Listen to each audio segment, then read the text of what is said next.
Okie dokie. Let's do this. Hey, everybody. Shane here. Hey, guys. Shane here with daily-astrocat.com. Got my handheld microphone right here. And today we're going to dive into the chart that we featured, one of the birthdays that we featured this week on June 20th. And that was one Mr. Chet Atkins. Now, Chet Atkins is a fixture, an icon. He had his own finger-picking style that he developed from one Merle Travis. And so when Merle Travis came into vogue, that's when RCA Records decided to pursue Chet Atkins. And his records didn't really sell, but he managed to stick around long enough to join the Carter family, made some records with them, and then found himself working with RCA in the studios. So he's pretty much known for his work in Nashville at a place called RCA Studio B in Nashville. And you don't need to know how much of an influence in Nashville RCA was. Chet, I'm going to take myself off the screen here for a minute. Let's go to, let's share the screen because we want to look at this. We get his birth chart right here. So let's do the birth chart thing. How's that? Let's do that. Let's do that. Actually, let's show the picture first, right? Holy cow. Let's do that. All right. So let's go. Desktop one, which is right here. Let's go. All right. There's our desktop one. Oh, look, I'm seeing it. That's Chet Atkins. Hey, what do you know? Hi, Chet.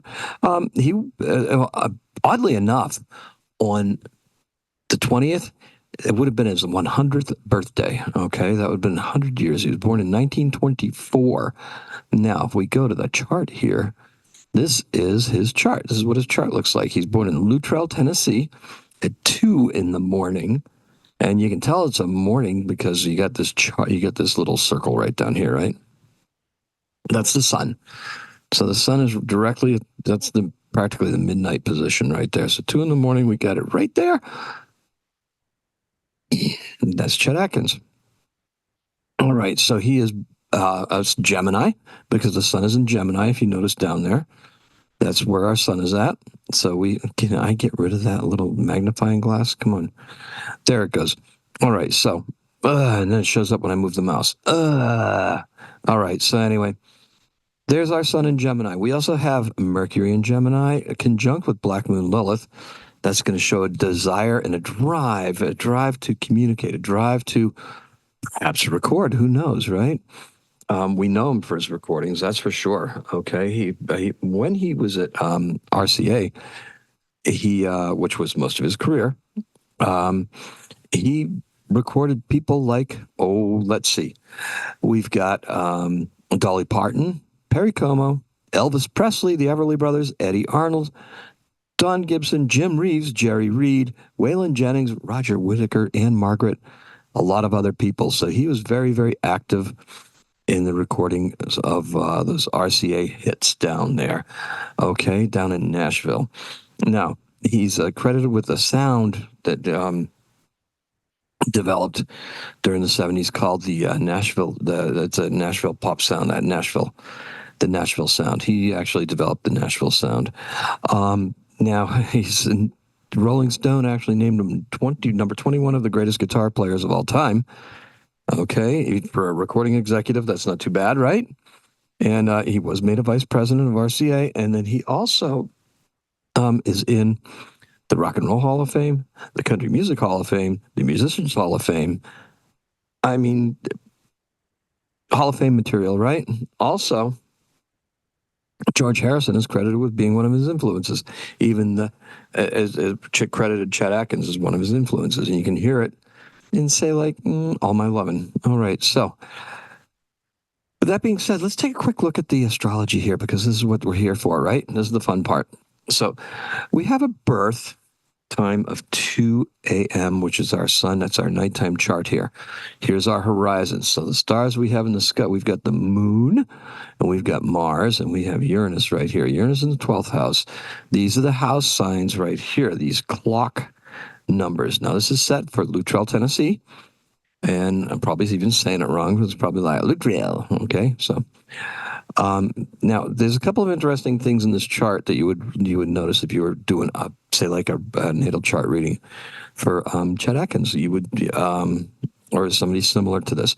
Now, interestingly enough, if you look at the outer planets, and outer planets, I mean Pluto, I mean Neptune, and I mean Uranus. Once you look at enough charts, you'll begin to notice that, okay, Pluto is in Cancer. Okay, by the time that I'm born, Pluto is in Scorpio? I think it's Scorpio. No, I think Pluto's in Virgo. Pluto doesn't move that fast, okay? So look at that. So some 36 years later, after Mr. Atkins is born, Pluto has moved just 2 signs, okay? Just 2 signs. Now, right now, Pluto is in Aquarius. Hasn't even made it all the way around. It takes 200 years to make it that way, right? What is it, 200? The last time it was in was 1789, right? So 1789 was the last time that Pluto was in Aquarius. So it takes it that long for it to run the course. So that way there, you can tell. You get used to seeing these things, and you're like, oh, the Pluto and Scorpio, that's somewhere between 1910 and 19 perhaps 30 something. Okay. 40. Now, remember, Pluto goes really fast through Scorpio, so it has it tarries long out here, but when it gets here, it starts going fast. So that's something that also to keep in mind. Now, Neptune, on the other hand, Neptune is here in Leo. So we have Neptune in Leo, and you notice Neptune is very close to the North Node. Not quite. And we do have the North Node is at, where are we at? So that North Node is at 10 degrees of Aquarius, okay? Aquarius? Huh. No, the moon's in 10 degrees of Aquarius. The North Node is at 24 degrees of Leo. So at 24 degrees Leo, you would expect that, say, right at that Mars position, Mars is at 28 degrees Leo. Once the moon gets there, there will be we've got perhaps a little bit of an eclipse going on there, right? So, interestingly enough, so later on in that year, remember, there's usually 2 eclipses every year, 4 every year. So it's not that unusual to see eclipses. A couple of them every year. Now, with the other thing we have going on here, we've got a grand trine. You can see that right there. This is kind of interesting, right? We got a bunch of moon trines here. We've got this big triangle right here. This is a grand trine. This is what's hitting my eyes, okay? This is what I'm looking at first. And I also see where Jupiter is opposite. Now, I'm using a whole sign house system here, only because I think it works a little bit better for me and for what I do. And if you notice down here in the 4th house, this is our house. The 4th house is the Cancer house, right? That's usually related to family things. You can see where Pluto and Venus are just about conjunct. Now, Chet's parents did get divorced when he was 6 years old. So divorced in 1930s. That's pretty bad, right? He also didn't have a very good health situation, which we have Chiron opposed by Saturn. We can see that might cause some issues. He had breathing issues as a child, and he had to actually, later on in his life, he was sent to live with his father down in Georgia. He was sent out of Tennessee, removed from Tennessee. There's some more of that maternal change right there, right? We've got Venus, which is the sign of a woman, in the 4th house, which we can pretty much assume that's mom, and mom is just like, nope, you got to go live with your dad. Now, we got dad up here in the 9th house, and dad is opposite Mercury.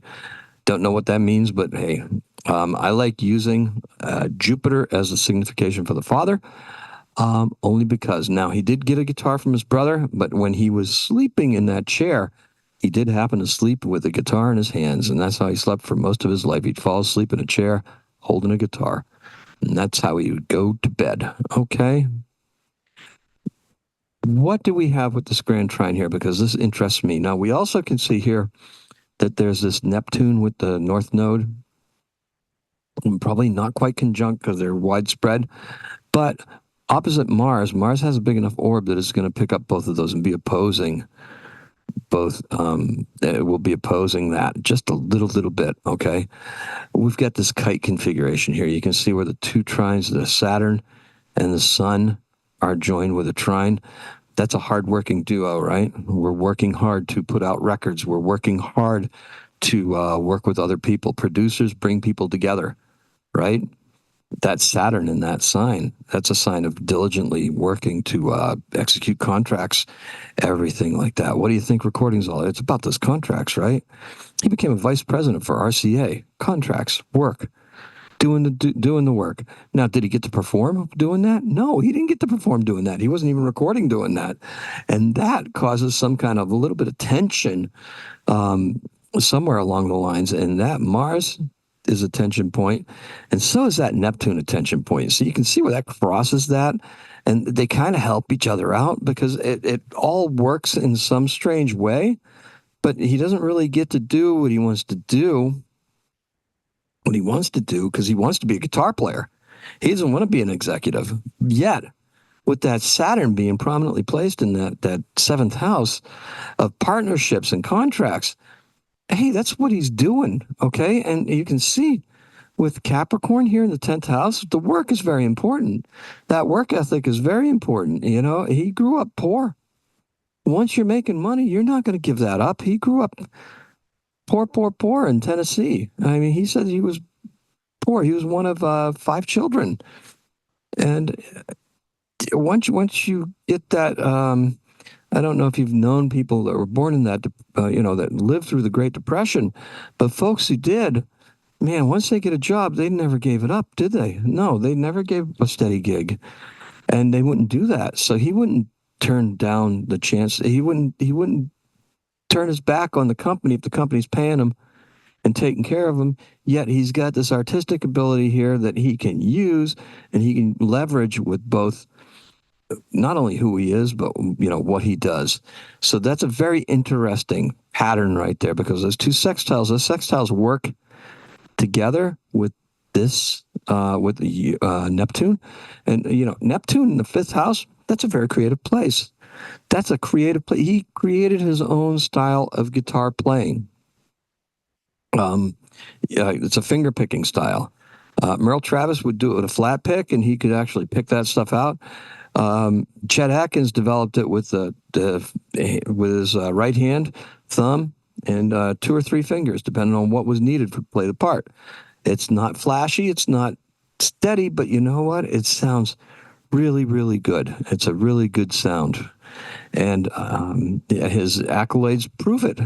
Now, over here we have the Pluto and the Venus. Okay, Cancer. Love is going to be very important to him. And based on what he had in his past life, he's not going to change much, is he? No, he's not. Because with it being in Cancer, Capricorn's the opposite. We have the basis of everything. We have the Imancoli, right? Celli right here. We have the medium Celli up here. So we have this part down here that he kind of just sinks in that whole family thing. He had 1 daughter. He had his wife. He was married to his wife all his life. I believe she outlived him by about 4 years. And this is Cancer's a very stable place when we're talking about relationships and what it is. There's a passionate involvement there. The Venus is very comfortable in Cancer, in the house of the moon. She is very, very comfortable there.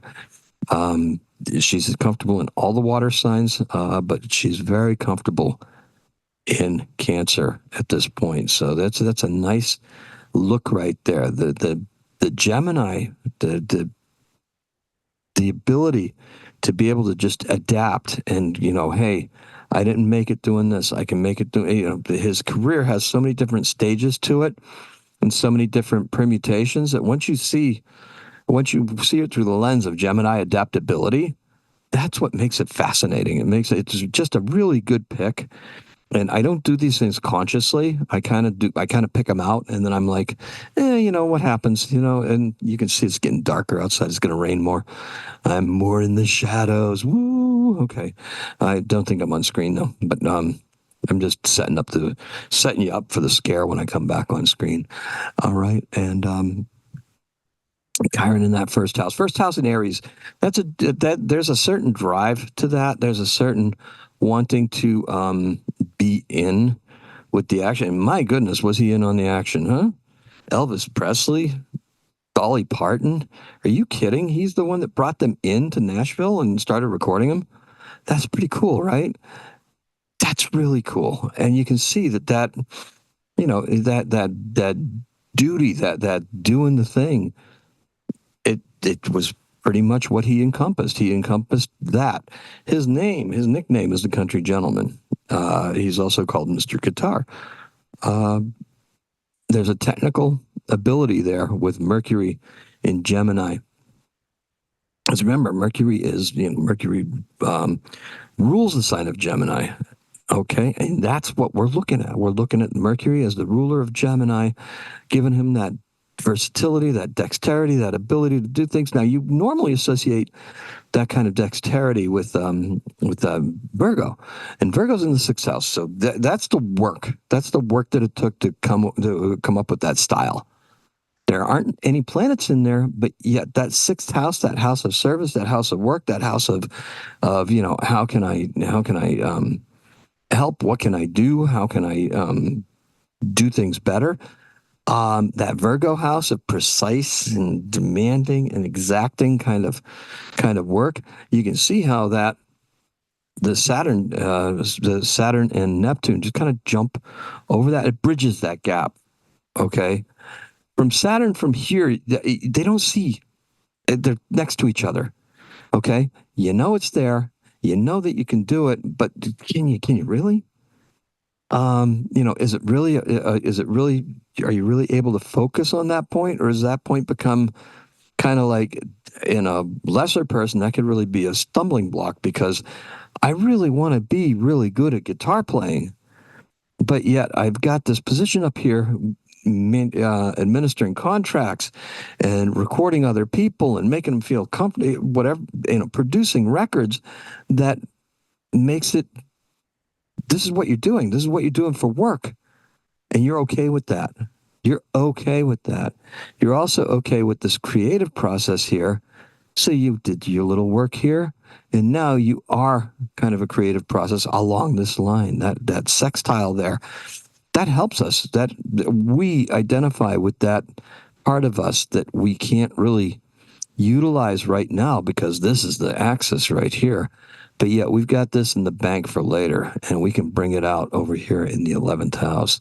Now, curiously, we have Uranus in the 12th house. Now, Uranus in the 12th house is kind of funny because I've heard that referred to as an astrologer's house. You have to remember that that 12th house is your endings. It's the other things like that.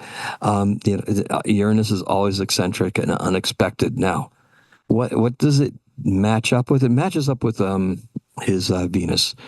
Okay, there's a trine there with the Venus that you can see, that little light blue line right there.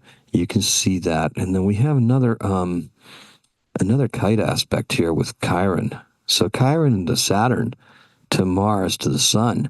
You can see where that health thing helped form what he was able to do.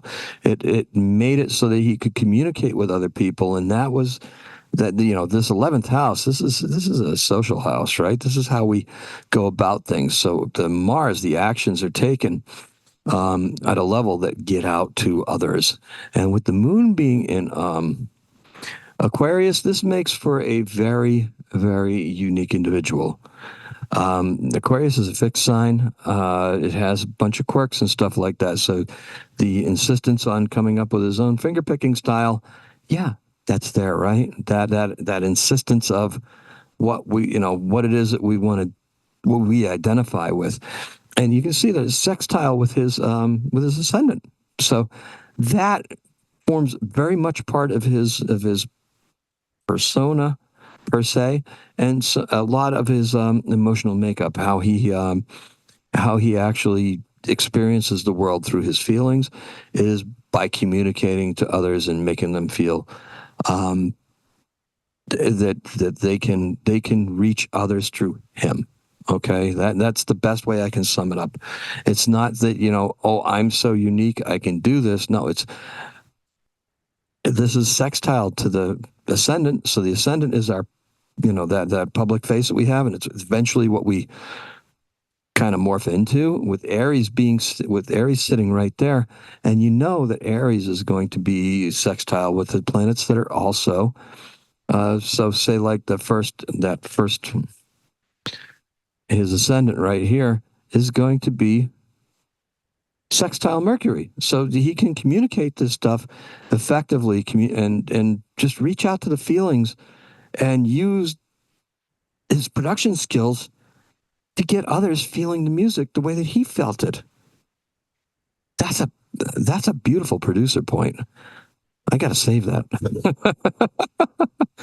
That's a beautiful point, because that trine right there, that reaching out, the Mercury, but yet doing it in the way that he's able to work with the others and bring that out and then make that appeal to others through Mars, right? And we got Mars in there. His records go out, they sell. Other people are feeling what he's putting down, that Nashville sound, that sound that made a resurgence in country music. Very interesting. So that's what we have for you. I'm going to cut it off right there. I'm going to go back to, I'm going to stop sharing. Let's see. Let's stop sharing. Now, one other thing that's really cool is that Chet Atkins actually had a partnership with Gretsch guitars. And there's a couple of Chet Atkins models, okay? They look good, right? Here, I'm going to share them. There they are. Look good, right? Only a measly $3,000 if you want one, right? I'll take two, one in each color.